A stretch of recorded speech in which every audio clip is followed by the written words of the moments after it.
Samahan niyo po kami, Lord, sa aming pakikinig. Turuan niyo po ang aming mga puso. Palambutin niyo po, O Diyos, ang aming mga damdamin. At Lord, maintain po namin, O Diyos, sa aming mga salita. Holy Spirit, mula po sa mga bisita hanggang sa buong kapatiran, mangusap ka, O Diyos. Gamitin niyo rin po ako. Ito po ang aming dalangin sa pangalan ni Jesus. Amen and amen. Palakpakan natin ang Diyos. Makaupo na po tayo lang. Hallelujah. So, next slide please, no? Ang karugtong po niyan is ito. 2 Corinthians chapter 13, 6-8. Umaasa ako, makikita ninyo na tunay kaming mga apostol ni Kristo. Alam niyo, tingnan niyo po ang tao na nasa harapan ninyo, which is ako. Alam-alam naman sino. No? Malalaman ninyo na kami po ay tunay na mga apostol. Ang apostol, sino po ang mga modern apostles? Kami po yan, mga pastor, no? Kailanman, here we go, kailanman ay hindi kami gagawa ng labag sa katotohanan, kundi ang naaayon lamang sa katotohanan. Kapatid, wala po kami dapat ihain, wala po kami dapat i-preach, kundi ang katotohanan. Sapagkat ang katotohanan ay hindi lamang masakit, bahalang masakit, kahit masakit, pero ito ang magpapalaya sa atin. Amen. Laging sinasabi natin, the truth will set us free. Ang katotohanan ang magpapalaya sa atin. Alam nyo, minsan, ang salita ng Panginoon ay masakit. Amen. Masakit ang katotohanan. Pero tandaan niyo po ito, minsan, kahit masakit, kailangan nating tanggapin upang tayo ay magbago. Can I hear amen? Praise the Lord. Hallelujah. So, ang ating topic is check up your faith. I-check up daw natin ang ating pananampalataya. Now, buhay pa ba lahat? Buhay pa? Buhay pa? Tandaan po natin na ang kaligtasan, si Lord, si Jesus Christ ang may akda. Ibig sabihin, wala kang ginawa. Hindi ka naman nagpapako sa krus. Kahit anong klase mong gawin, hindi yan makapunta ng langit. Kanahin mo?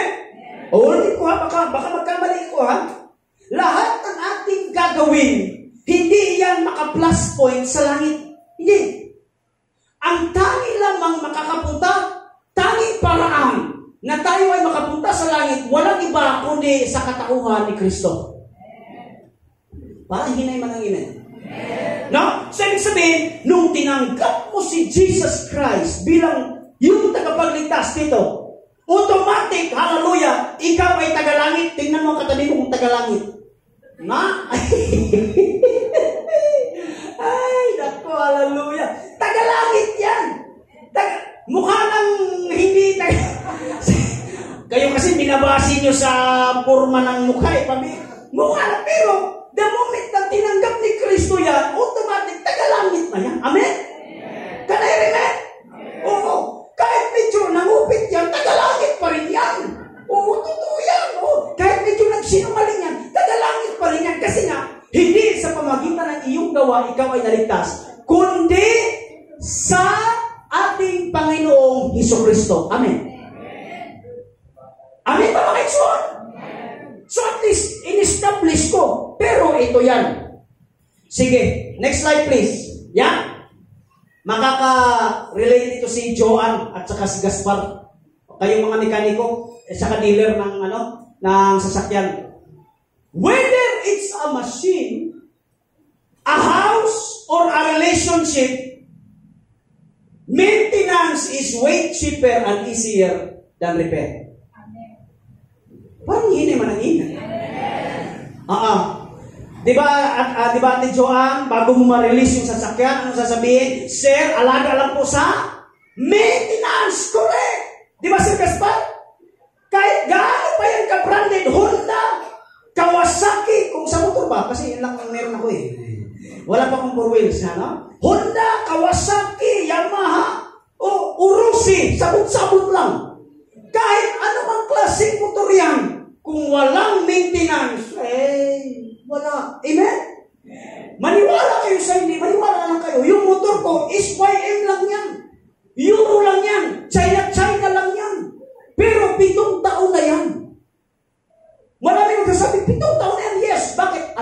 sa maintenance. Amen ba? So, ulitin ko, whether it's a machine, a house, kahit gaano pa kaganda ng bahay mo, kung walang maintenance, mabubulok yan. Sus, Ginoo, amin ba mga igsoon? Wala talaga. Kung walang maintenance, walang paglimpyo, walang paglinis, masisira yan. Ang gamit na hindi ginagamit, nasisira yan. Mas maganda pa na masira na ginagamit mo, kaysa sa nasira na hindi mo ginagamit. Sabihin mo sa iyong katabi, tama. Ganon din sa relasyon. Relasyon. Relasyon. Relasyon. So, relasyon. Relationship. Relationship. Mga lalaki, kung hindi natin dinidate ang ating mga asawa, ang ating mga girlfriend, may problema. Kaya kailangan din natin igala yan. Misis, huwag ka magsubong ha. Igala-gala din natin ba? Patingin. Pumunta ka sa kaibyang. No, patingin mo na mga unggoy doon. Kasi puro unggoy na lang sa loob ng bahay ang nakikita. Doon naman sa labas. Diba? Mag-camping kayo doon. Diba? Relationship maintenance. Maintenance is way cheaper. Mas mura at mas mabilis kaysa sa repair. Kasi pag repair na, wala na. Lalo na pag naaktuhan ka ng mekaniko na sira ulo, sorry for my word ha. Buti magpaano kayo kay Sir Gaspar, matinong yan. Kasi pag anak nakuha nyo, pumasok ka lang doon, pwede ko kaya mag-ingat ka sa sasakyan mo. Pagpasok mo lang, brake pad lang ang problema, lahat overhaul na. Grabe! Kasi may mga ganyan eh. May mga ganyan. So, maintenance. Ganun din sa pananampalataya. Amen? Huwag kayong masaktan sa sasabihin ko ha. Kasi alam niyo naman kung saan ang bahay ko, alam niyo saan makikita ko, pwede niya akong iba sa Facebook, okay lang. Pero anong sabi doon? Nagsasabi lamang kami ng katotohanan. Sige, anong gusto ninyo? Pagdating niyo doon sa langit, saan si Pastor Jeff? Dapat kasama ko siya ngayon eh. Nasa si Pastor Jeff? Ayun, binugbog ni Lord. Bakit? Hindi ka nagsasabi ng katotohanan. Kasi kapag hindi kami nagsasabi ng katotohanan, kami din ang mananagot sa Panginoon. Amen? Kami din eh. So magsasabi kami ng katotohanan. Sabihin ko ngayon sa katabi para hindi ma-offend. Huwag ka, sabihin mo sa katabi yung may kasama kurot. Sabihin mo sa kurot, huwag kang masaktan.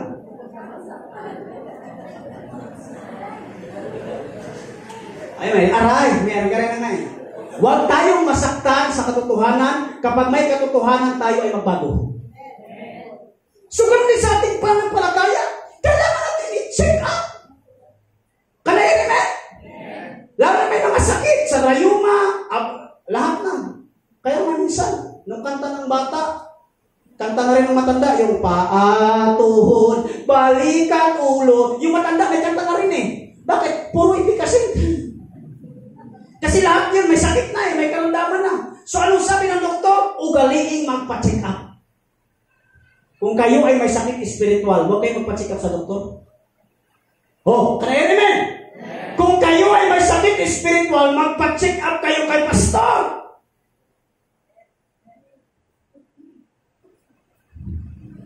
Magkano binabayad sa doktor? Magkano? Totoo, usap. Kaya sabi ko, masaktan eh. Sa doktor. Doktor, guhit-guhit lang yan. Grabe. Pagpunta mo dun sa pharmacy, grabe na ang mamahal. 500, 1,000, etc. Pirma-pirma lang yan. Wala kang choice kundi magbigay sa doktor, sa pastor. Pagpasok mo dyan, ha? Praise the Lord! Kapilang! Pakpak-iksoon, pakpak! Ang problema sa pastor, okay lang sana kung kayo magpapakape, ang pastor pa nagpakape. Pagpasok dyan sa pinipultahan, pintuan namin, mungkot kay Dagwan. Pastor, may kape ka. Meron. Pastor, bakit walang pandesal? Bumili ng pandesal, pastor, yung pandesal with malunggay. With cheese. Labi, no? So, kapag nagpa-check up tayo ng pananampalataya, ang ating pupuntahan ay pastor. Kanina rin.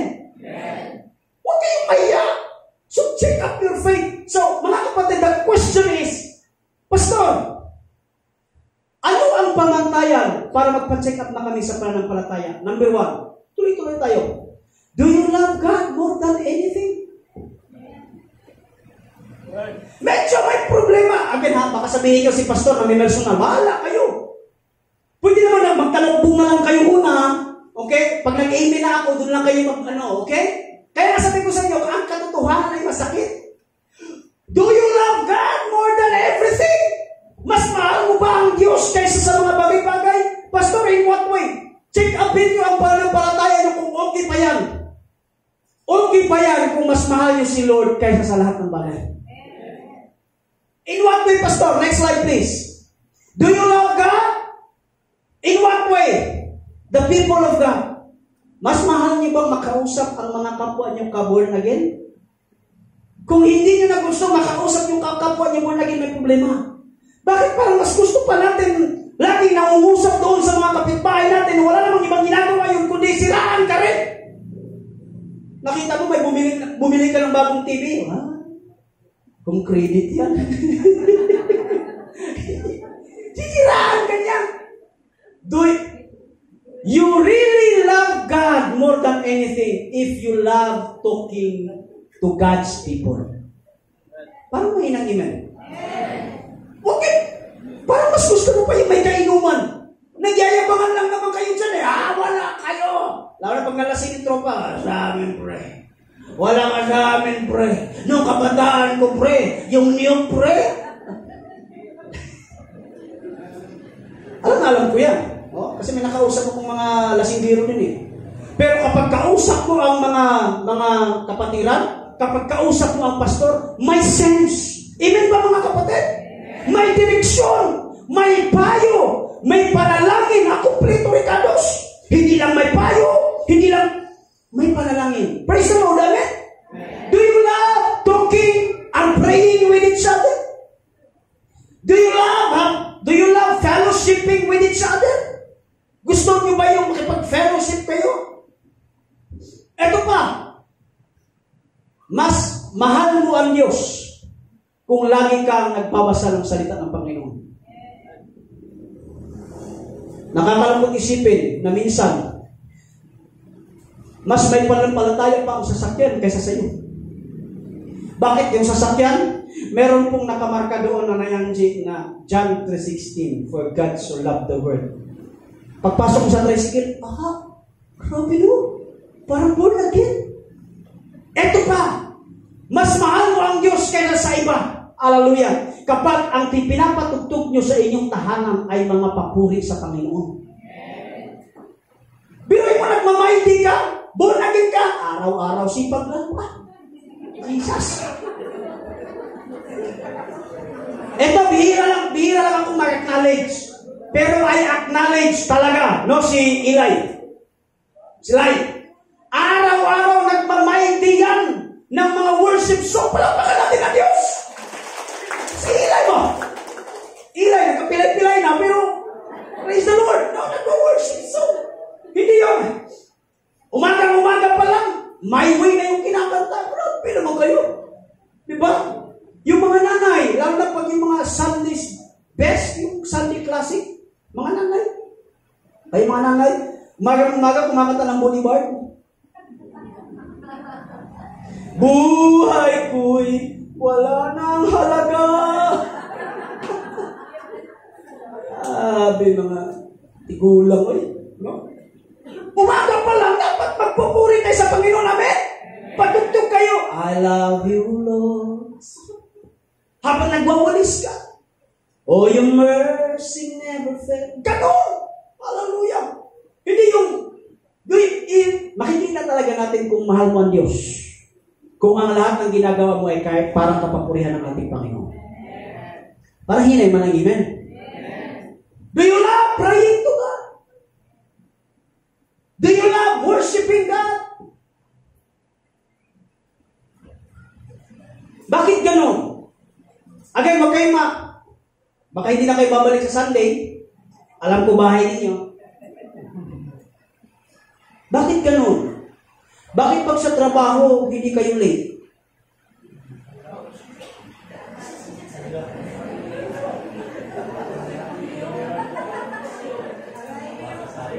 Hindi. Lahat naman tayo eh. Lahat. Baka sasabi, wala na tayong kapatiran dito, ha? Kailangan. Tanong lang naman ito. Tanong lang naman ito. Okay? Tanong lang naman ito. Kung mahal natin ang Panginoon, hallelujah, dapat sikapin natin, hallelujah. Buti hindi ito arka ni Noah. Kasi kung arka ito ni Noah, saraduhan tayo, amen? Kanay, amen? Do you love God? Tingnan niyo mga Facebook ninyo. Do you love God? Baka masampal ako eh. Ha? Praise the Lord. Kung mahal, bakit ganun? Ano? Minsan ito yung tanong ko eh. Mahal ba natin ang ating Panginoon? Mahal ba natin ang ating Panginoon? Kaya nga pag minsan parang sekundary na lang ang Diyos. Kapatid, i-check up mo na ang panampalataya. I-maintenance mo na. I-maintenance mo na. Tingnan mo yung jowa mo. Tingnan mo yung asawa mo. Sana kayo, tingnan mo lang harap-harap. Huwag ito nahiya kayo. Tingnan nyo lang. Tingnan nyo lang. Alam nyo, ito ang katotohanan. Ikaw at ako, hindi ko pwedeng iligtas ang aking asawa. Hindi. Ang aking asawa hindi pwedeng maligtas sa akin. Tanging si Jesus lamang ang nakakapagligtas sa akin. Can I hear amen? All we can do is to pray for them. Ikaw na magulang, ang wala kang magagawa kundi ipanalangin lang yung mga anak na sana makatagpo sila ng kaligtasan. Parang may lang amen.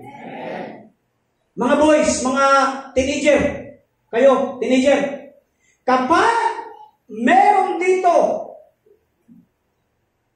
wala sa Sunday worship, pero nasa SM mamayang hapon, bahala ang buhay niyo. Napakasarap kaya mag-worship muna, tapos pagpunta ng SM. Di ba? Dapat ganon. Seek ye first the kingdom of God. Next slide. Do we love God because of who He is or because of His benefits? Marami sa atin minahal lang si Lord dahil meron siyang binibigay.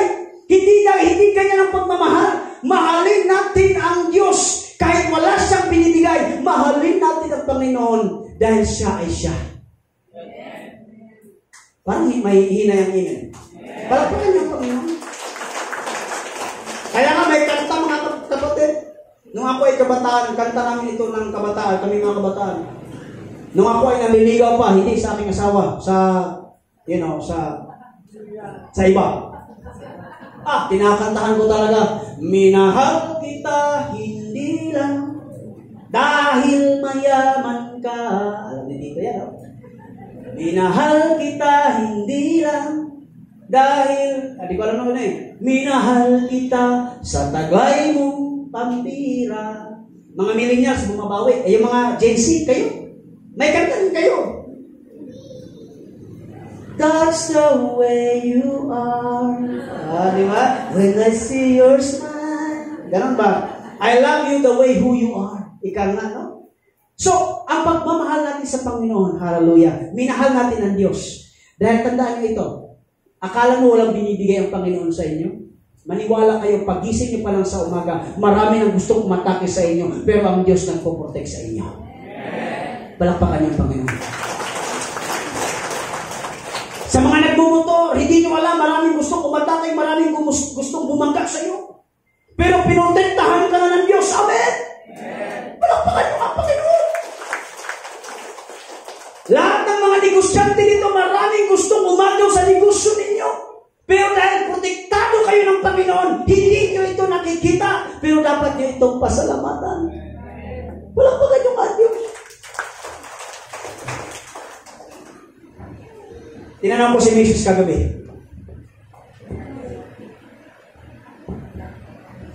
Noong nagpakain si Jesus sa 5,000, ano ang gamit niya? Parang hindi ka nagbabasa ng Bible. Anong gamit niya? Kung nagpakain siya ng ilang tinapay? 5 tinapay at? So ano ang milagro doon? Dumami. Ang milagro doon ay ang pagdami ng pagkain, nakakain ng 5,000. May sobra pa. Grabe no, yun ang milagro ba? Sa pamagitan ng 5 tinapay, 2 isda, pinakain ni Jesus ang 5,000. Pero alam nyo, hindi lang yan ang milagro. Oh, hindi lang milagro. Ano, pastor? Ang milagro doon. Okay? Ang milagro doon. Nakapagsalita si Jesus sa 5,000 na walang mikropono. Paano narinig yun? Hindi nyo napansin yun kasi nakatingin lang kayo sa tinapay at isda. Hindi kayo nakatingin sa boses ng Panginoon. Mapalakpakan yung Panginoon. Pag milagro kasi gusto nyo, tinapay at agad, isda. Pero hindi nyo alam ang boses ng Diyos, milagro na yun. Amen! Palakpakan nyo nga Diyos. Next slide please. Matthew 22:27. And he said to him, you shall love the Lord your God with all your heart. Buong puso ba? Pwede ba yung katabi mo sabihin mo buong puso? Sabihin mo siya katabi. Buong puso. Yung ibang muso lang eh. Puso. With all your heart, with all your soul, with all your mind. This is the great and first commandment.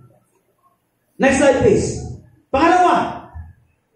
Paano daw natin makikita na dapat natin i-check up na ang ating pananampalataya? Eto tayo. Do we desire heaven more than this world? Hala, maraming ayaw nito. One more time. Do we desire heaven more than this world? Itaas ang kamay. Sino dito ang gustong pumunta ng langit? Taas mo na, taas! Ngayon na!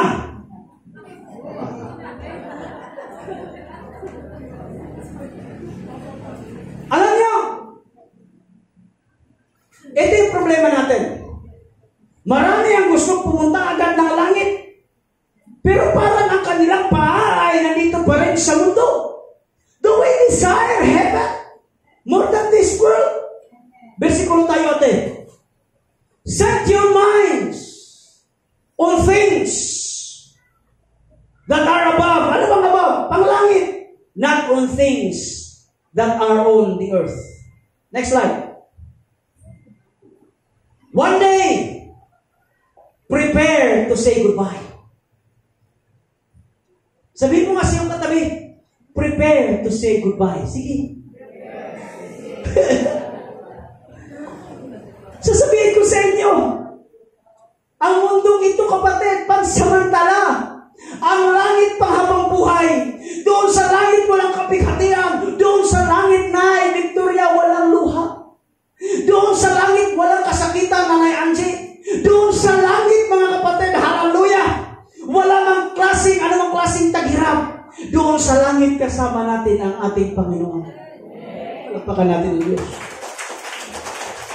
May kanta, mundo sa langit, wala ang beer. Wala talaga.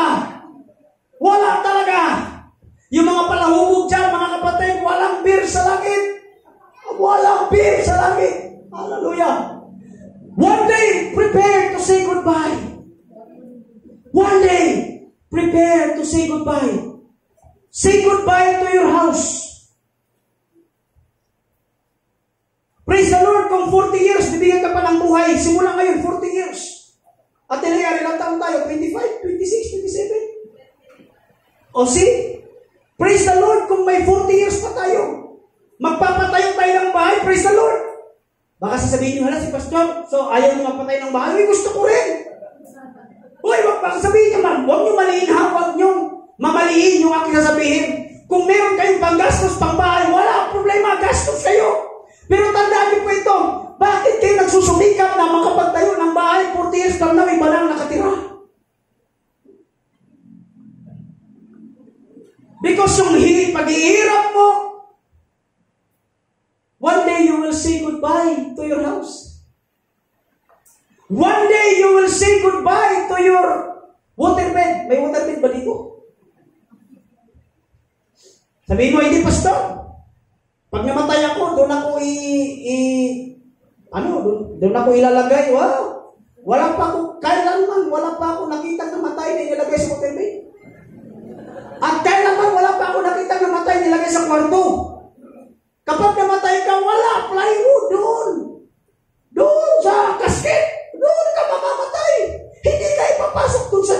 ng kwarto. Doon ka sa labas, paglalamayan ka, say goodbye to your house. Sabihin mo sa iyong katabi, magpaalam ka sa bahay mo. Hindi, totoo yan. Totoo yan. Because one day, ikaw yung nagsikap, ikaw yung lahat. One day, kahit iiwan mo sa anak yan, hindi mo lahat yan madadala sa langit. One day, you will say goodbye to your house, to your, nakatiles yan. Pero tandaan nyo, doon sa langit, hallelujah, may mansion tayo doon. Palakpakan natin ang Diyos. One day, you will say goodbye to your diploma or certificate. You will say goodbye. Just pinaghirapan mo diploma, certificate, you will say goodbye. One day, you will say goodbye to your car. Sa sasakyan mo. Si Papa may Montero. Si Kuya Joshua may Vios. Si Art may Innova. Si Kuya Nico may Fortuner. Ako may motor. Include ko sarili ko. Lahat kayo may mga kotse. Pero kahit anong gugustuhin mo, kapag namatay ka, hindi ka sa Fortuner ilalagay. Doon sa Starbucks ng St. Peter.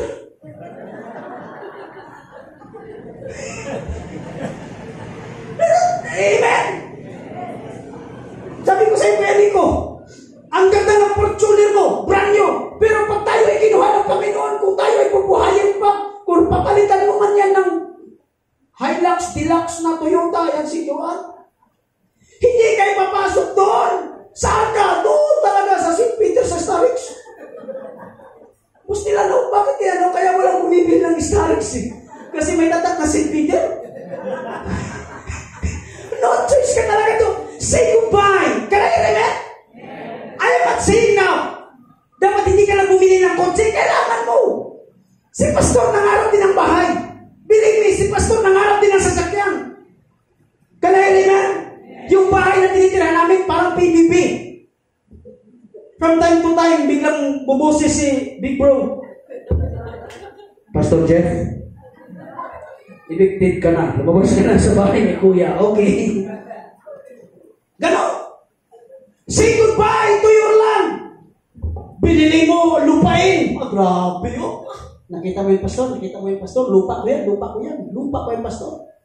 Si pastor in town sabi, nasaan dyan brad? Nasaan? Lupa ko yan, pastor. Yung tinitingnan ng pastor pala, yung lupa sa kuko. Kahit gaano kalaki ng lupa mo, 1/6 ka lang, doon ka lang inilibing. Can I remain? Doon ka lang. Ang problema, pag inilibing ka, natatakpan ka para hindi ka na bumalik. Tatakpan ka ng lupa. Say goodbye to your land. Say goodbye to your sons and daughters. Papa ni Papa, wala na. Nasa langit na. Pero hindi po siya nag-pray na, Pa, kayo may ganito kayo ba? Tingin kayo sa akin. Meron tayong idea ba na ganito? Pag may namatay tayong kamag-anak, sasabihin, kunwari lang, Papa natin. Kasi, example lang si Papa. Papa at Mama niya patay na. Ni kailanman hindi bumuka sa kanyang bibig na, Pa, Ma, bantayan mo kami ha. Still lang. Kahit ako man, hindi ko sasabihin yan sa Panginoon. Kasi pag nagpakita si Papa at si Mama, ay, nako! In Jesus' name! Kadimunyuan! Alam niyo mga kapatid, imbis na nandun na si Papa, kunwari, yung Papa ni Papa, Mama, nandun na sa langit. Na-imagine mo pa, biglang kakatok si Lord sa mansyon, sa kwarto ni Lolo? Doy! Balik sa Doy. Bakit? Bantayan mo raw yung anak mo? Sabi ng Lolo siguro,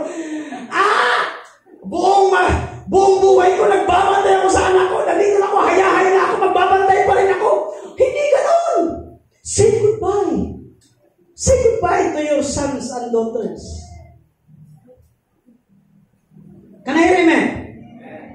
Say goodbye to your husband and wife. Kung nabiyuda ka, kung ang husband mo namatay, mapapangasawa mo yung driver mo. Say goodbye. Why? Everything that belongs to the world will remain in the world. So one day, prepare to say goodbye.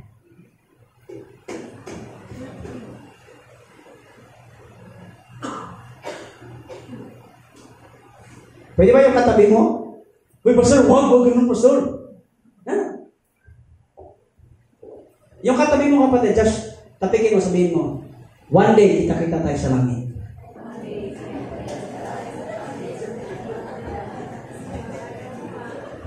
Totoo. Ni kahit piso, ni kahit anong pinaghirapan mo, wala kang madadala sa langit. Ang madadala mo lang sa langit ay ang iyong sarili. Can I hear it? So, babalikan ko yung tanong, do we desire heaven more than this world? Last but not the least, overcoming trials. Alam niya, check up natin ang faith natin. Kung na-overcome ba natin ang pagsubok. Ito ang problema, bakit umaayaw ang mga kapatiran? It's because ayaw nila sa pagsubok. 2 Corinthians, malapit ako magtapos. 13 verse 5, it says, examine yourselves to see whether you are in the faith. Test yourself. Subukan mo ang sarili mo kung talaga bang ikaw ay mananampalataya. Kasi hindi mo malalaman kung tunay ang pananampalataya mo kung walang pagsubok na dumarating sa atin. Can I hear it? James 1:2. Sige ate, next slide. Count it all joy, my brothers, when you meet trials of various kinds. Daming pagsubok. Pagsubok sa pamilya, pagsubok sa trabaho, pagsubok sa negosyo, pagsubok sa katabi mo. Sabi ng Panginoon, count it all joy. Magalak. Why? For you know that the testing of your faith produces steadfastness. Kayo nga magbasa sa 12, 1 to 3, go! Blessed is the man who remains steadfast under trial. For when he has stood the test, he will receive the crown of life, which God has promised to those who love him. Anong sabi dito? Pinagpala ng Diyos ang mga tao na dumaranas sa pagsubok. Kanay rin yan? Bababa ako para makita ko yung mga mukha ninyo. Hi! Hi! Hello! Hep hep! Na talaga. Nunood talaga, no? Tingnan ito. Nung tinanggap natin si Jesus, hindi tinanggal ng Diyos ang pagsubok. Pero ito ang kanyang pangako. Kapag dumaranas ka ng pagsubok at problema, asahan mo, kasama mo siya. Palakpakan mo ang Panginoon. Pwede ba yung katabi mo, kurutin mo, sabihin mo, kasama mo ang Diyos. Itaas ang kamay ng dumaranas ng pagsubok. Kasama mo ang Diyos. Dito magtatapos. Last slide. The church is not an automobile showroom. Hindi katulad ng Toyota Silang. This is a place to put ourselves on display. Hindi ito ang lugar na displayhanan so that others can admire our spirituality, capacity, or prosperity. It is more like a service center. Ang simbahan is like a service center where vehicles in need of repair come for maintenance and rehabilitation. Sino dito ang gusto magpa-repair at magpa-maintenance sa kanyang pananampalataya? Itaas ang kamay. Parang mahinang ilan. Taas. Sino dito ang gusto magpa-maintenance sa kanyang pananampalataya? Siya ako yan, pastor!